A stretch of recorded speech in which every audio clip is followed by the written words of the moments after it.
Shalom everybody, it's Kalayla Kelly, your Irish Jew. I stand before you today as a Jew, as a human with a conscience and with a head, and I can categorically state to you that this whole protest thing that happened in Sydney, Australia, and in Melbourne across the bridge and through the city CBD is absolute bullshit. These people are really grotesque to the nth degree, and they lack complete moral compass. So I'm having a look here. Albanese, the Prime Minister of Australia, himself a very much pro-Palestinian Nick, says 100,000 strong pro-Palestine protest is not surprising. You're right. You're right, Prime Minister. It's not surprising. Here we go. Policewoman, horse, Palestinian flag, yobbos. It's not surprising. Your government has enabled Palestinianism to fester in Australia.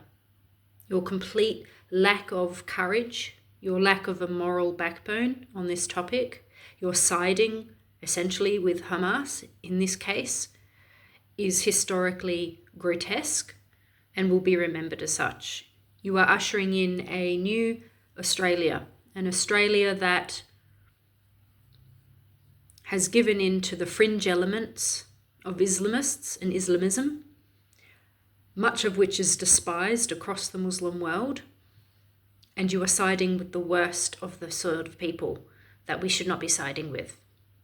He's acknowledged how many Australians are affected by the situation in Gaza. How? What people? The protesters? The people who read the news and the lies about Palestine and Israel and have decided that they're Palestinianisms? Those people? Or the Jews who are literally being beaten up in the street? Literally last Shabbat, my friend came back from a dinner after going to shul, after going to synagogue. And he goes down to the street with his mate, and they're simply sitting there, standing there in the CBD, just talking about Judaism.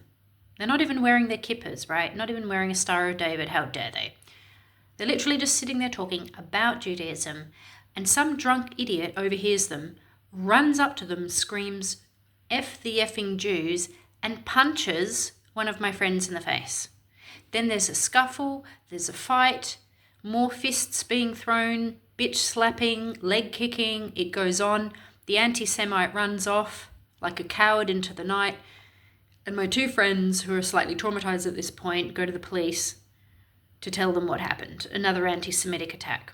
Just today, at my workplace, I overheard someone saying to a Jewish girl, "Shalom," in a taunting kind of way, like, "I see you, Jew." And she said, "I don't care about you, piss off." But it was another example. That's literally in the space of, 3 days that I have seen evidence of anti-Semitism and anecdotal evidence that somebody else was punched in the face. Nothing to do with Israel. Nothing to do with the IDF. Nothing to do with Netanyahu, the scapegoat of all of your anti-Semitic hatred. Simply just for talking about Judaism as religion. So this whole pretense and bullshit lie from the start that, we don't equate Jews with Zionists. We just hate Zionists. They're bad. But Jews are okay. We know. We're meant to feel bad about that because of the Holocaust. But the Israelis, the IDF, we can hate them because they're Zionists, and Zionists kill babies and eat babies. So they all stampede across the bridge, and literally there was a hate preacher there who, after October 7, was cheering the crowds in Western Sydney. Allahu Akbar, all this rubbish, just disgusting terrorists. And there were literally people flying flags of ISIS and Al-Qaeda and Hamas and Hezbollah at this protest, at this march of people who care about humans, just not Jewish humans. Albanese, the rat-faced twat, said he supported protesters who peacefully expressed their views and conceded that Australians do feel strongly about this issue. It's an opportunity for people to express their concern about what is happening in Gaza. Really? Then why the hell aren't you putting pressure on Hamas to release the hostages? That's how it started. They invaded Israel, took hostages, killed over 1,400 people, and started a war. So why are you not talking to the people who started the war and who could end the war today? Why aren't you talking to the men that are hiding behind human shields? Why aren't you talking to the men, overfed, slightly chubby, overweight, and deeply stupid, hiding in the tunnels while their people are up above, facing consequences of their actions? Doesn't sound very kind to me. Where's the kind brigade? Where's the hashtag be kind to everybody brigade? Where have they gone? Are they hiding in the tunnels too with UNRWA and the UN?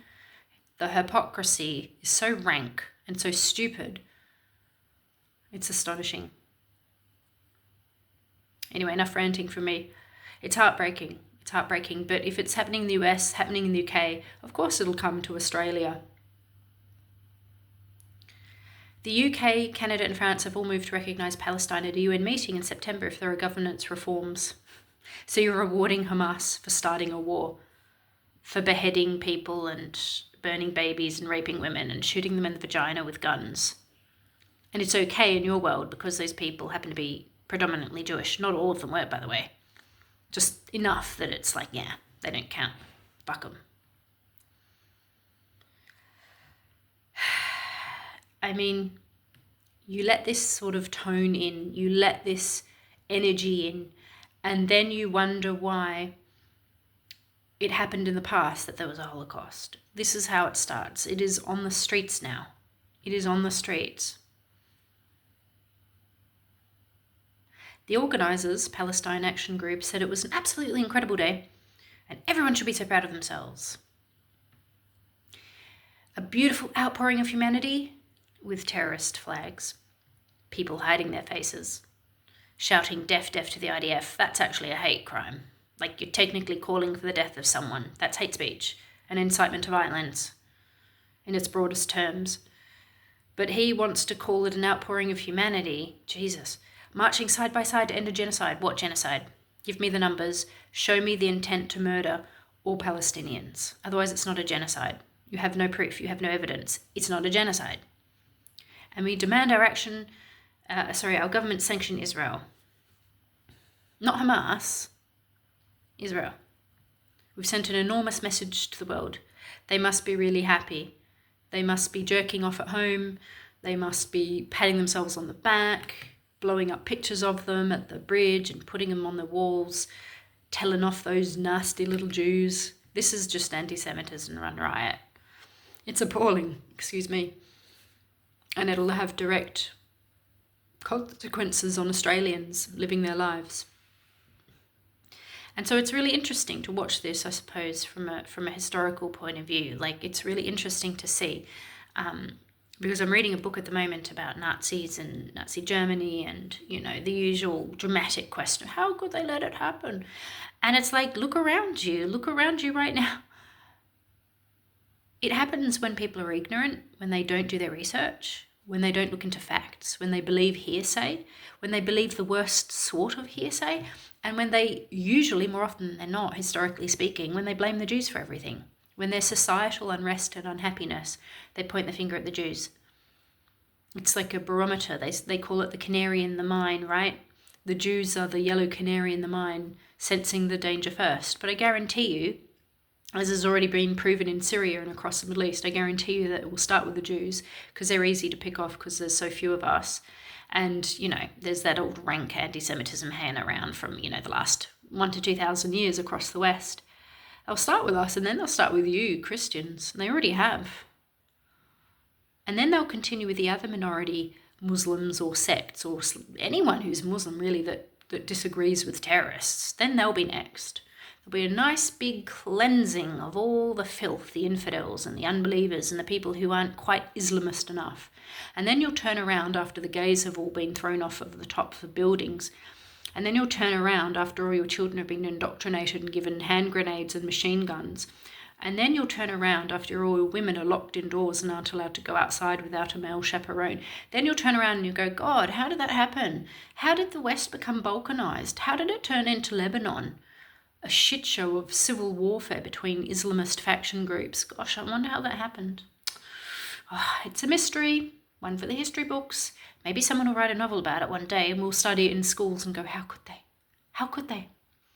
Or by that stage, there won't be any free speech and there won't be any study of history, but because we'll probably be in a caliphate studying bullshit slogans like Allahu Akbar in the Islamist sense of it.